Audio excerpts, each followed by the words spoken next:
Juneteenth was the day word of the Emancipation Proclamation reached Texas. This was the official day that slavery ended in the South. It now marks 150 years after this day. It was a day of freedom and hope for a new America, but still a lot had to be done. And even 150 years later, we had to preserve civil rights for the American people, so that all men have the right to life, liberty, and the pursuit of happiness. And the national embarrassment of slavery could be ended, and the states in America can be united under the Union. On January 1st, 1863, the U.S. was soon to reach the third year of Civil War. Abraham Lincoln issued Emancipation Proclamation that all persons held as slaves are to be set free. This meant that all Confederate states currently holding slaves, that those slaves would be set free. The majority of the U.S. did not believe that the emancipation should be put forth, even in the Union. Now for an interesting fact that I will touch on later when we actually get into the Civil War unit.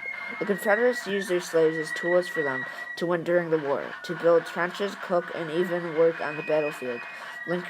So now let's get back to the proclamation. Lincoln waited until the Battle of Antietam to make this official. So on September 16th, 1862, we're going back now, England and France decided not to recognize the Confederacy, leading to the South losing a chance to reach international recognition in the Civil War. This also helped the North to win. Today marks 150 years after the abolishment of slavery in the Deep South. This is my first history episode. There will be many more to come, and probably way longer and more in depth. I will start with the American Revolution, our founding fathers, and the building of this nation, all up into current events, one episode a week.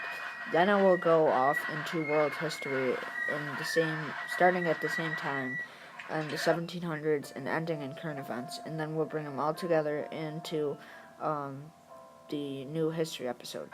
To end this off, I would like to mention a quote from the Freedom at Antietam, which made what America is today and got rid of the terrible act of slavery.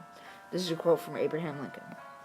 "If I could save the Union without freeing any slave, I would do it. If I could save it by freeing all slaves, I would do it too. And if I could save it by freeing some and leaving others alone, I would also do that. I have here stated my purpose according to my view of official duty, and I intend no modification of my oft-expressed personal wish that all men everywhere could be free." August 22nd, 1862.